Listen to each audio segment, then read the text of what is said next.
Oh no, I forgot the statues. A lot of our time at New York Comic Con was spent looking at statues. New York City is known for its iconic statues. Certainly is. Like the Statue of Liberty, the Bull on Wall Street, and many more. Can you think of any? The Atlas at 30 Rock. What's the little girl? The little girl? She's standing in front of the Bull on Wall Street. That's right. She's anti-capitalism. She's anti-capitalism. So New York Comic Con did not disappoint when it came to important statues, and we spent a lot of time looking at them. Yeah, you know what? These statues fit into the same category for me as the original art because I can't afford them and I really like it. So boys, basically Brian and I spent most of our time looking at comics, art, and statues, as you saw in our previous videos about the comic art and the comics. We did not spend a lot of time with the newer stuff. Not really, so we saw a lot of interesting statues. One of the first booths we stopped in when we got there was Swarovski. I'm saying that right? Swarovski. They had some amazing DC, Marvel, and Star Wars figurines. And if you have a couple of $100 extra, you can buy a statue this big for like $300 or $400. Yeah. They have some really cool. The Darth Vader one was really cool. Yep. There was a couple of really cool ones. The Marvel ones are really cool. Yeah. I don't know how I would display them. I especially like the Joker one. Yeah. They'd be hard to display just because they're so fragile. They might get displayed on shelves in my dining room. The second place we stopped was Toki Doki. Yes, those are the places with the little prototypes. They had a lot of different figures from a lot of different lines. They had an MF Doom, which you rarely see. Really cool. Yeah, that was pretty cool. Which is very cool. We've been listening to since the early 1990s. Yes. Back when he was in KMD. Right. And was in the so Gas Face. Right. The third base. That's his first video that was worldwide was Gas Face. If you haven't seen it, I highly recommend checking it out. See if you can pick out who MF Doom is. He became much more popular after that. As MF Doom, Mad Villain, and Czarface. Rest in peace.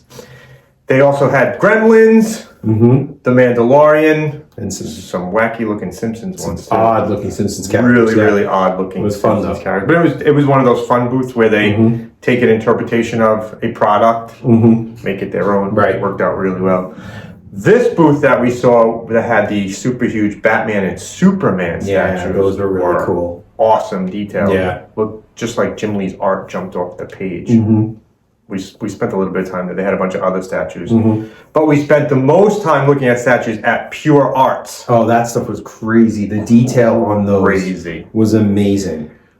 Did you, that was where the busts. Yeah. Well, we looked at, they had Terminator busts. They had Lord of the Rings bust, and they had these amazing Flash and Batman busts. They had a Flash bust. One was the Flash using the Batman costume. One was Batman from the Flash movie, and the third one was a light-up Flash, which I would love to have here. I think it was like $1,500. You need it, though. It was way out of my price range now. But you need it. But if you subscribe, give us a thank you. Maybe at some point we can afford it after we buy Fantastic Four #1.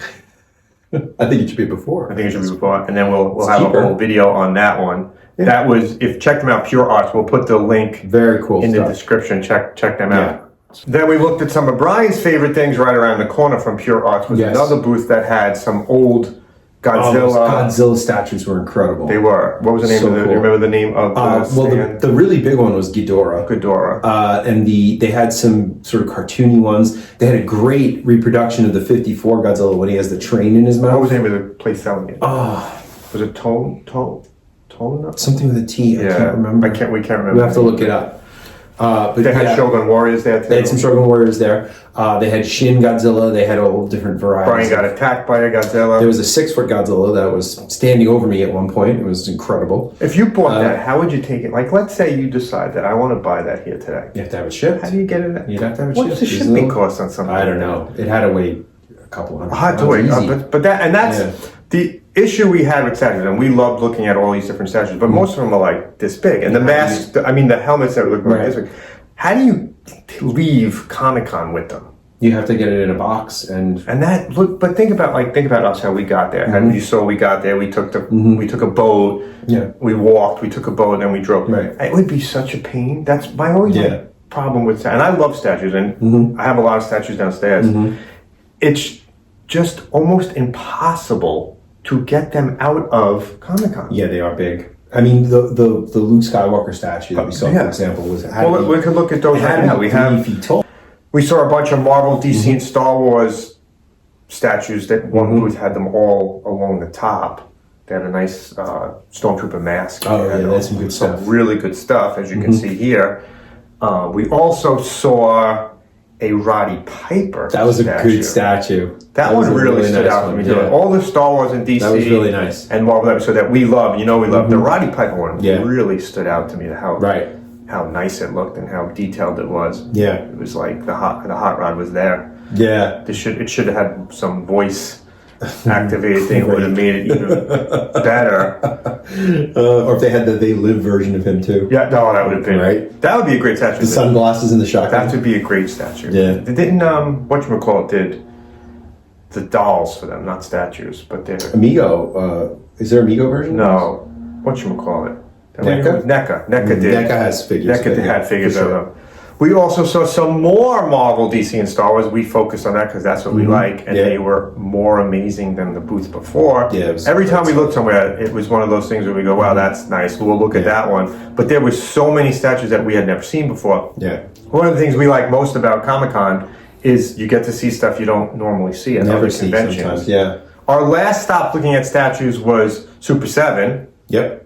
And we saw some, which I think we were impressed by their booth more than almost anything. I was impressed because it's stuff that you don't see. So you walk around. You could get. Yes. Right. So you walk around Comic-Con and you see Marvel, you see DC, Star Wars, you see anime, you see a little bit of Star Trek. Not much. Brian was disappointed. Yeah, there wasn't a lot of Trek. I was surprised. But Super 7 had Sesame Street. Yes, they had everybody. They had these really cool Sesame Street figures. You could definitely see yourself buying and displaying. They had Charlie Brown. Yep. And they also had Godzilla figures. They had Godzilla figures, which I have some of the. I have some of the Super 7 Godzillas. Super 7. Yeah. The thing about Super 7 that always gets me is they make stuff that's affordable for us, like the little 3 3/4 figures. But then they make some like art looking things that are way more expensive. That I did a short about. The creature with you take the pieces off and you see the anatomy. The creature from the black. Really great figure. It's about 8 inches, but it's $85. Right. You know, it's really check out Brian's show on that. It's just the statues really impress us because of the differences. There's so many different areas represented. So if you're a fan of whatever you're a fan of, there is a statue at New York Comic Con that will fit into your collecting needs. So. Yeah, definitely. We'll put links in the description of some of the places that we stopped at. So if you want to go online and look at them, please do. A lot of them were smaller companies, not Super 7, but a lot of the others were small companies that just make these artistic looking statues. Definitely worth checking out. Thanks for watching this one.